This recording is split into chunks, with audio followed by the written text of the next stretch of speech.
슬기로운 믿음 생활 베이직 4강 첫 번째 시간에 오신 여러분을 환영합니다.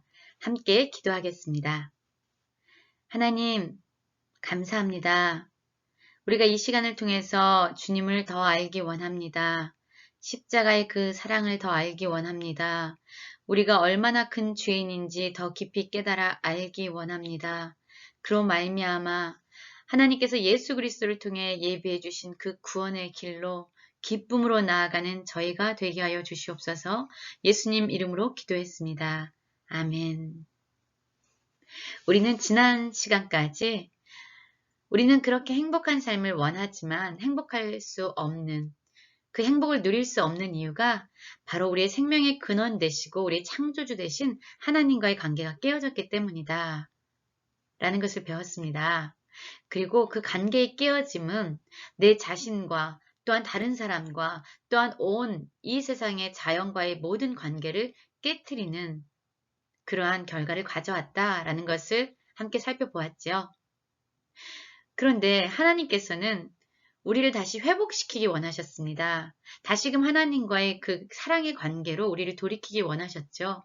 그래서 그분의 하나밖에 없는 아들을 우리에게 보내주시면서 엄청난 하나님의 사랑을 깨달아 알 수 있는 길을 열어주셨고, 또한 예수 그리스도는 친히 죽음의 자리에 있던 우리에게 다가오셔서 자신의 생명을 내어주시면서 우리를 향한 사랑을 또한 보여주셨다라는 것을 살펴보았습니다. 오늘 이 4강의 시간에서는요, 십자가에 대해서 더 자세히 살펴보기 원합니다. 이 십자가는요, 우리 기독교인에게는 가장 알아야만 할 그런 핵심입니다. 십자가에서 하나님의 사랑과 예수님의 그 사랑은, 우리를 향한 그 사랑은 가장 큰 절정에 달합니다. 이 십자가를 더 깊이 알기 위해서는 먼저 우리의 죄의 문제를 살펴보아야 합니다. 우리의 죄가 얼마나 깊고 얼마나 큰 것인지를 깨달을 때 비로소 그 하나님의 십자가의 사랑, 예수 그리스도의 그 십자가의 사랑을 더 깊이 깨닫는 은혜를 누릴 수 있기 때문입니다. 십자가에 대해서 살펴보시기 전에 먼저 다시 한번 죄가 무엇이고 그 결과가 어떠했는지 좀 더 생각해 보고자 합니다. 이 부분에 대해서 깊이 다뤄져야만 우리는 그 십자가의 감격과 마주할 수 있습니다. 여러분, 죄는 무엇이죠? 이 땅의 창조주 되시고 또한 우리의 생명의 근원이 되신 하나님의 기준을 벗어나서 내가 기준이 되고 내 생각과 내 감정과 내 의지가 주인이 되어 살아가는 삶이라고 말씀드렸습니다. 그 기준, 모든 사람들이 다 지켜야 될 그 기준이 외면되어지자 모든 사람들의 기준은 자기 스스로가 되었어요. 여러분 한번 생각해 보세요. 선생님이 우리에게 기준을 정해주시고 해쳐 모여 그러면 모든 사람들은요. 그 기준을 중심으로 다 흩어졌다가 다시금 모입니다. 그런데 그 기준을 정해주지 않고 선생님이 해쳐 모여 하면 모든 사람들이 스스로 생각할 수 있어요. 내가 기준이야, 내가 기준이야. 그러면 이 자리는요, 우왕좌왕, 혼돈과 복잡하는, 서로 부딪히고 상처 입히고 또한 내가 피해 입었어 라고 생각하는 그런 혼돈의 세상으로 바뀌어버리죠. 절대적인 그 기준을 잃어버릴 때 우리에게 맞닥뜨려지는 그 결과는요, 상처와 죽음과 혼돈과 복잡과 혼동스러운 세상뿐입니다. 이러한 결과가 우리에게 주어진 거죠. 그러나 이렇게 막연한 구체적이지 않은 이런 현상을 살펴보시기 전에 성경에 기록되어진 그 죄의 결과가 무엇인지 다시 한번 언급해 보고자 합니다. 여러분 먼저 근데 기억하셔야 될 것은요. 이 죄의 결과로 관계가 깨어졌다라는 거 기억하고 계시죠? 죄로 말미암아 하나님과 우리와의 관계가 깨어졌습니다. 우리를 사랑하시고 우리의 존재의 근원 되신 하나님과의 관계가 깨어진 것이 우리에게 어떠한 영향을 미치고 있는지 다시 한번 살펴볼게요. 관계의 깨어짐에서 가장 중요한 것은 바로 하나님과의 관계가 깨어진 것입니다. 왜냐하면 우리는 우리의 생명의 근원이 되신 우리를 창조하신 분 안에서 우리가 어떠한 존재인지 확인받을 수 있어요. 그리고 또한 우리에게 허락되어진 우리와 함께 사랑의 관계 가운데 허락되어진 다른 사람이 어떠한 존재인지를 더 이해할 수 있게 됩니다. 그런데 우리의 가장 관계에 든든한 기반이 되는 하나님과의 관계가 깨어졌습니다. 어떻게 깨어졌습니까? 창세기 3장 8절에서 10절을 제가 읽어드릴게요. 그들이 그날 바람이 불 때 동산에 거니시는 여호와 하나님의 소리를 듣고 아담과 그의 아내가 여호와 하나님의 낯을 피하여 동산나무 사이에 숨은지라.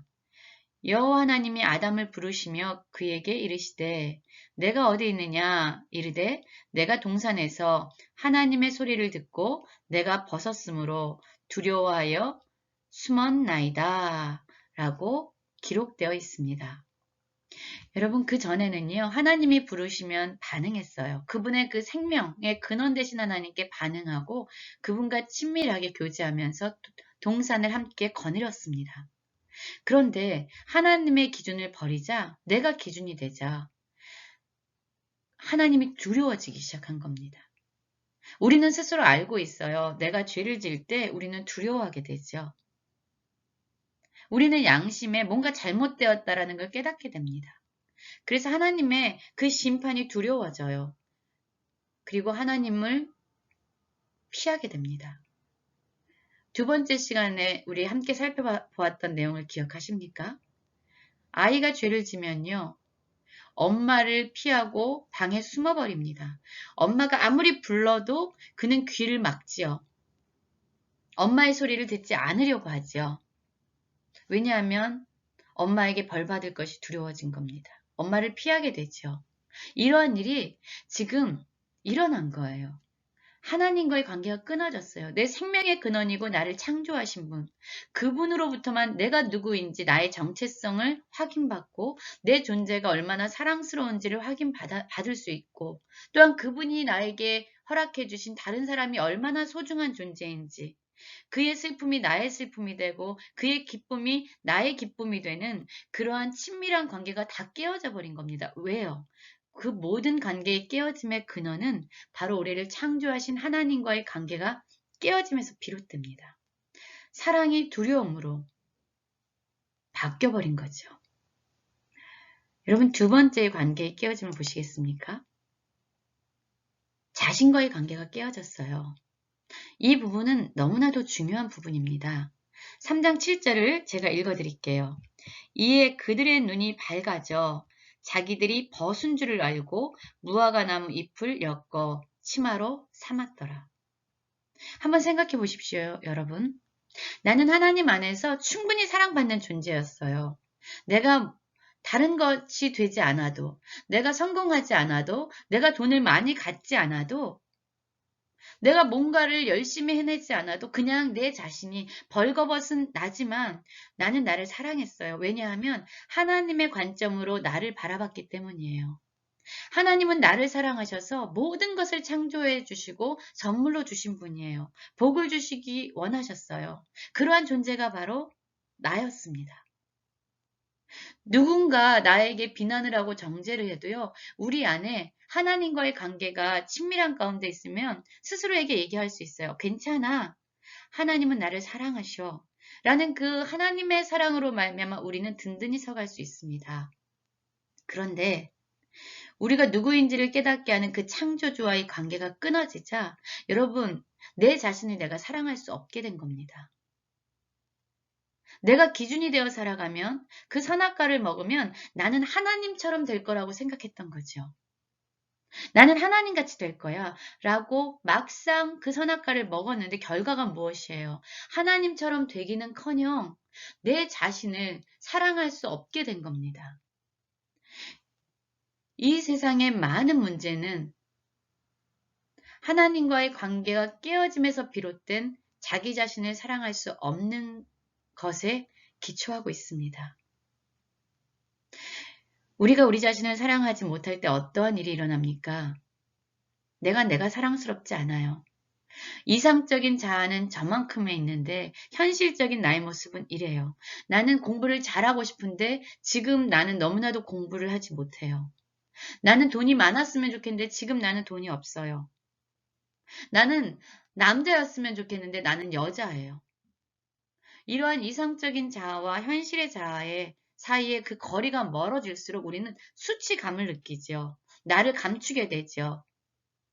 그래서 우리는 사람들 앞에서 나를 드러내지 못합니다. 가면을 쓰게 돼요. 자꾸만 내가 아닌 것처럼 우린 행동하게 됩니다. 많은 중독이 여기에서 비롯돼요. 일을 더 열심히 합니다. 왜냐하면 성공하지 못한 내가 싫으니까, 수치스러우니까. 많은 것들을 합니다. 내 자신의 이 수치스러움을 잊기 위해서 우리는 술을 마셔요. 내 여자인 내가 싫기 때문에 난 남자로서 내 모습을 바꾸려고 합니다. 여러분, 내 자신을 사랑하지 못할 때 일어나는 수많은 결과들. 이것이 어디에서 비롯되었을까요? 나를 창조하신 하나님과의 관계가 깨어지자 우리는 하나님의 관점으로 나를 바라보지 못하고 세상의 관점으로, 내 자신의 관점으로 나를 바라보니까 내가 사랑스럽지 않은 거죠. 그래서 우리는 자꾸 무화과 나무 잎으로 나의 수치를 가리는 일을 하게 됩니다. 여러분의 지금의 모습은 어떻습니까? 스스로를 사랑하고 계십니까? 자, 세 번째. 내가 나를 사랑하지 못하자 이제 어떤 일이 일어나냐면요. 나에게 허락되어 주신 나의 사랑하는 가족들, 나의 친구들, 직장의 동료들, 교회의 동역자들을 사랑할 수 없게 됩니다. 창세기 3장 12절에서 13절을 읽어드릴게요. 아담이 이르되 하나님이 주셔서 나와 함께 있게 하신 여자 그가 그 나무 열매를 내게 주었으므로 내가 먹었나이다 라고 말하고 있습니다. 여러분, 하나님께서 아담에게 하와를 이끌어 오실 때에 아담이 했던 말을 기억하시죠? 내 살 중에 살이요 내 뼈 중에 뼈다. 무슨 말이죠? 너의 아픔은 나의 아픔이고 너의 고통은 나의 고통이고 너의 기쁨은 나의 기쁨이야. 너는 나고 나는 너야. 라는 한몸된 지체로서의 그러한 존재로서의 타인을 받아들이고 있는 것입니다. 그런데 여러분, 그 하나님의 관점으로 하나님의 기준으로 우리가 타인을 바라본다면요. 그들의 고통에 나의 고통이 되고 그들의 기쁨은 나의 기쁨이 됩니다. 슬퍼하는 자들과 함께 울 수 있고요. 기뻐하는 자들과 함께 웃을 수 있는 그러한 공동체가 세워지는 거죠. 그런데 내가 기준이 되자 어떻게 됩니까? 내가 기준이 되고 내 선악의 기준으로 이 세상을 판단하기 시작하자 다른 사람은요. 더 이상 사랑의 존재가 아니라 사랑의 대상이 아니라 분노와 원망의 대상으로 자기 합리화의 대상으로 바뀌어 버린다는 겁니다. 나는 이렇게 잘할 수 있는데 너 때문에 내 인생이 이렇게 됐어. 나는 이렇게 온전할 수 있는데 너 때문에 내가 이러한 존재가 될 수밖에 없는 거야. 사람들을 원망합니다. 분노합니다. 없어져야 될 존재라고 사람들을 정죄합니다. 하나님과의 관계가 끼어지고 내가 내 자신을 사랑할 수 없게 되니까 이제 다른 사람도 사랑할 수 없는 그러한 관계의 단절이 일어나는 거예요. 네 번째, 자연과의 관계가 깨어지죠. 창세기 3장 17절에서 19절을 제가 읽어드릴게요. 아담에게 이르시되 내가 내 아내의 말을 듣고 내가 내게 먹지 말라 한 나무 열매를 먹었은즉 땅은 너로 말미암아 저주를 받고 너는 내 평생에 수고하여야 그 소산을 먹으리라. 땅이 내게 가시덤불과 엉겅퀴를 낼 것이라. 내가 먹을 것은 밭의 채소인즉 내가 흙으로 돌아갈 때까지 얼굴에 땀을 흘려야 먹을 것을 먹으리니 내가 그것에서 취함을 입었음이라. 너는 흙이니 흙으로 돌아갈 것이니라 하시니라. 이렇게 말씀하고 있어요. 여러분, 이 아담과 하와가요. 하나님의 권위에 순종할 때에, 하나님의 말씀에 순종할 때에, 그분의 관점으로 이 세상을 다스릴 때에 이 세상은요, 그들이 그렇게 애쓰지 않고 노력하지 않아도 풍성한 열매를 그들에게 내어 주었습니다. 그런데 이 아담이 하나님의 권위를 거부하고 하나님의 기준을 내어 던지자, 이제 스스로가 기준이 되어지자 자연을 다스리는 그의 마음 역시 달라진 거죠. 이제 하나님이 주신 이 세상, 이 자연은요, 하나님의 기준으로 다스리고 이 세상을 돌봐야 되고 이 세상을 가꿔야 하는데, 이제 하나님과의 관계가 깨어지자 이 자연을 통해서 나의 욕심과 나의 정욕과 나의 이기심을 채우는 그러한 도구와 대상으로밖에 자연을 대우하지 않는 거예요.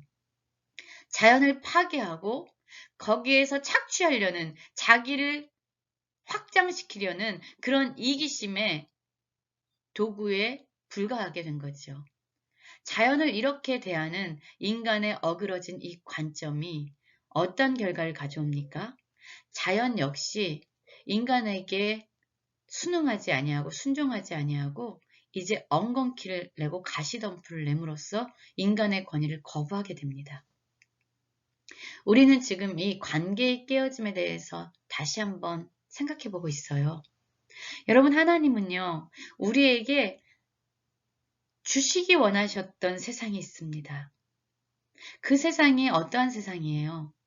하나님과의 충분한 사랑과 그분과의 친밀한 교제 가운데서요, 내 자신이 얼마나 사랑스럽고 존귀한지, 하나님이 나를 얼마나 소중히 여기시는지 확인받고, 또한 나에게 주시는 그 타인이 정말로 나의 한 몸처럼 그를 사랑하고 그의 고통을 함께 보듬어주고 그의 슬픔에 함께 공감하고 또한 그의 기쁨에 함께 기뻐할 수 있는 그러한 하나 되는 공동체를 우리를 확장해 가시기 원하셨습니다.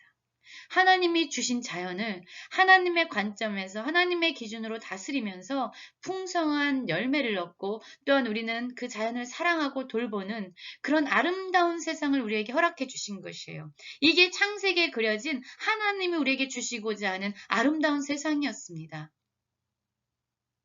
그런데 이 창조주 되신 하나님의 기준을 벗어버리고 인간 스스로가 다 각자 자신이 기준이 되어 자기 생각과 자기의 의지와 자기의 감정이 기준이 되어 살아가면서 이 세상은요, 하나님이 주시고자 하는 그 아름다운 세상에서 어그러지기 시작한 거예요.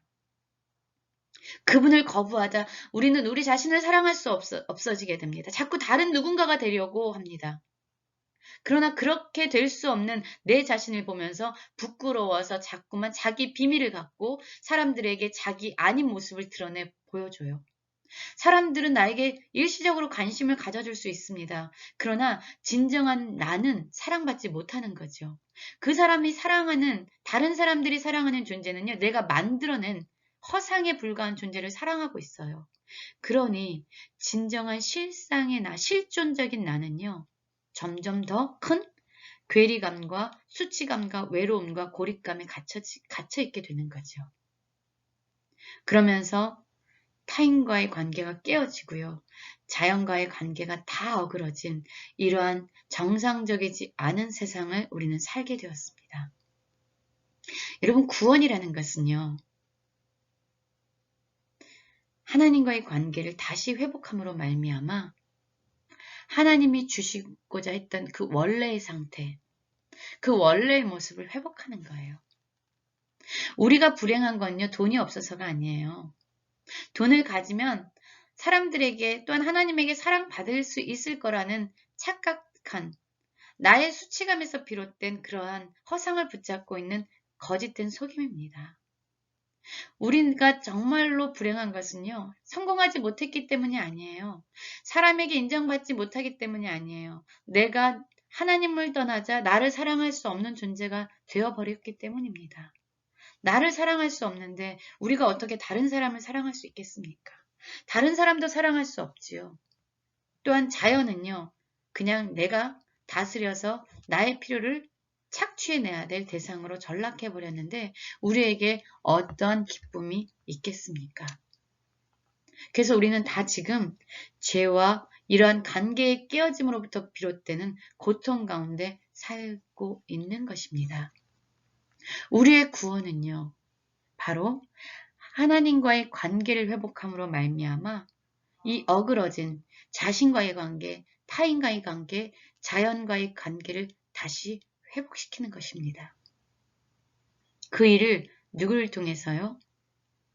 하나님의 하나밖에 없는 아들 예수 그리스도를 보내심으로써 먼저 하나님의 사랑이 얼마나 큰 것인지를 보여주셨고,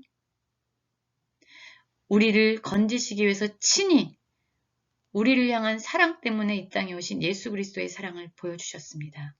그리고 그 사랑은요, 바로 십자가에서 절정을 이루게 됩니다.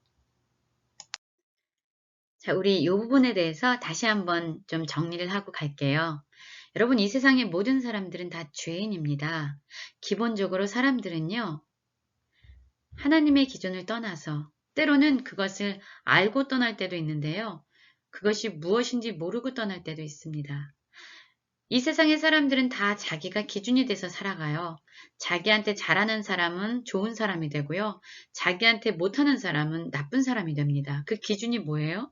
바로 자기 자신이 되죠. 그것이 죄입니다. 진정한 절대적인 기준을 버린 것. 이 세상의 모든 사람들이 다 자기가 기준이라고 살고 있습니다.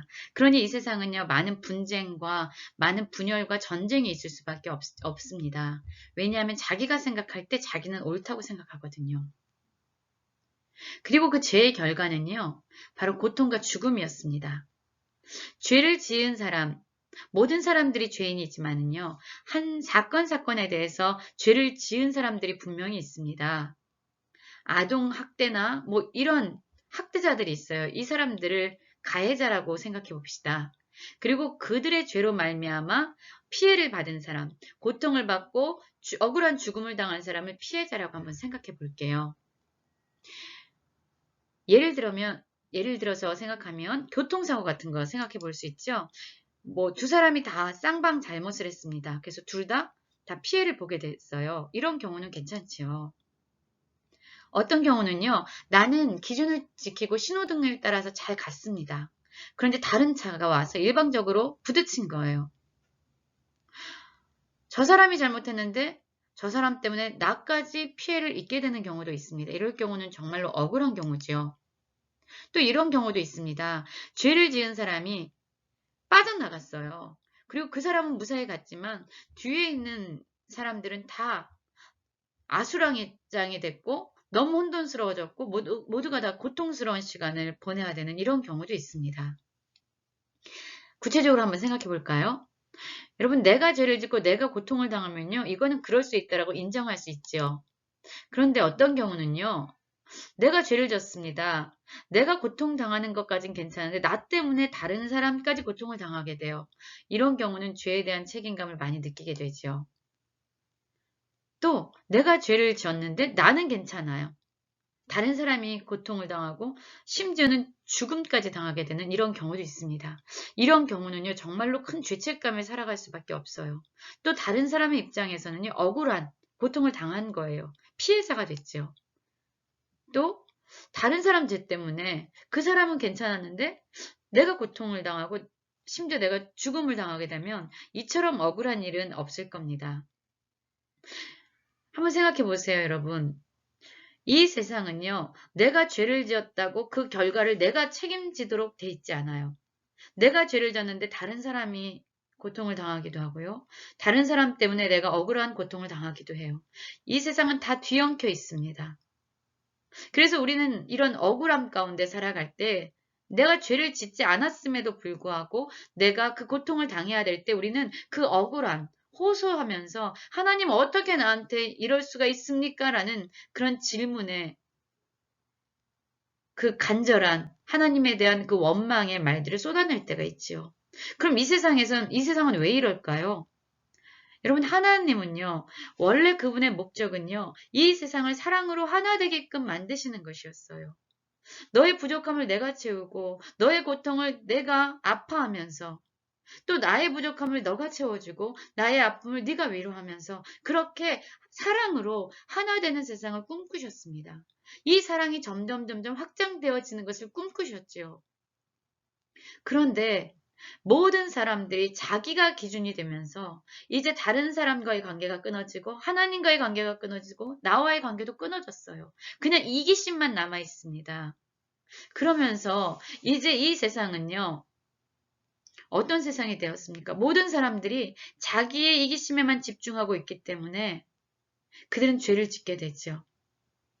그래서 이 세상은 다 연결되어 있습니다. 이 세상은 한 몸처럼 운행되어지고 있어요. 그래서 다른 사람의 죄가 나에게 고통이 될 때가 있고 내 죄가 다른 사람을 고통스럽게 하죠. 그 이기적인 이런 사랑으로 확장되어질 이 세상은 이런 이기심과 탐욕과 자기 정욕으로 서로를 상처 입히고 서로를 죽이면서 서로 죄책감에 쌓인 채로 확장되어지는 이렇게 비정상적인 공간이 되어버린 거죠. 이것은 하나님이 꿈꾸시던 세상이 아닙니다. 하나님은 이것을 끝내셔야 했어요. 하나님은 이런 모습을 원하지 않으셨어요. 모두가 죄를 지면서 모두가 고통당하는, 모두가 죽음의 길로 가는 이러한 모습을 원하신 것이 아니에요. 하나님은 정말로 사랑으로 하나 되어서 모두가 사랑 가운데서 점점 더 기쁨을 누리면서 확장되어 가는 그런 세상을 꿈꾸셨던 거죠. 그래서 하나님은 이제 이 세상을 회복시키기를 원하셨던 겁니다. 이런 고통의 세상을 하나님은 더 이상 두고 볼 수가 없었던 거죠. 여러분, 하나님께서는 이것을 끊기를 원하셨습니다. 이것을 끊고 다시금 하나님이 목적하셨던 그 하나됨, 사랑으로 하나 되는, 사랑으로 한 몸 되는, 사랑으로 온전케 되는 그 세상을 회복하기 원하셨어요. 그것이 무엇을 통해서 이루어졌습니까? 바로 예수 그리스도의 십자가를 통해서 이루어졌어요. 그런데 이 십자가를 통해서 그러면 해결돼야 될 문제는요, 바로 죄의 문제입니다. 왜냐하면 우리가 죄로 말미암아 모든 관계가 깨어졌기 때문에 그 죄의 문제를 하나님은 해결하셔야만 했습니다. 그런데 또 하나의 문제를 해결하셔야 됐어요. 그것은 바로 그 죄로 말미암아 얻게 되는 고통과 죽음의 문제를 하나님은 해결하셔야만 했습니다. 그래서 죄에 대해서는 용서를 선포하셔야 했고요. 그 고통과 아픔에 대해서는 치유를 하셔야만 했습니다. 그래서 이 죄의 문제와 그 결과를 해결하심으로 말미암아 하나님과 우리가 끊어졌던 관계가 다시금 회복될 수 있도록 하나님은 일하시길 원하셨어요. 그래서 그분이 구원의 길로 우리에게 제시했던 그것은 바로 예수 그리스도의 십자가입니다. 예수님의 이 십자가는요, 양방향을 향해서 놓여집니다. 한쪽에는 죄에 대한 용서를 선포하셨고 또 한쪽에서는 고통당한 자를 체휼하시면서 그들을 치유하셨습니다. 예수님은요, 자신에게 가해를 행하는 그 죄인들을 향해서 서 계셨어요. 그들에게 어떤 말도 하지 아니하시고 침묵하는 어린 양처럼 잠잠하셨습니다. 왜 예수님은 그를 향해서 가해하는, 그를 향해서 죄를 짓는 이 많은 사람들을 향해서, 이 죄인들을 향해서 한마디도 하지 아니하시고 그 길을 침묵하시면서 걸어가셨을까요? 이것은 누군가에 의한 억지로 이루어진 일이 아니라 예수님의 선택이셨어요. 예수님이 그렇게 서 계시기로 결정하신 거예요. 그리고 예수님은 그 길을 가십니다. 그러면 이 예수님의 십자가에서 도대체 어떤 일이 일어났는지 우리 함께 살펴보는 시간 갖도록 하겠습니다. 그 십자가가 지금 우리에게 어떤 의미로 다가오는지 자세히 살펴보는 시간 갖도록 하겠습니다. 여러분 수고하셨습니다. 감사합니다.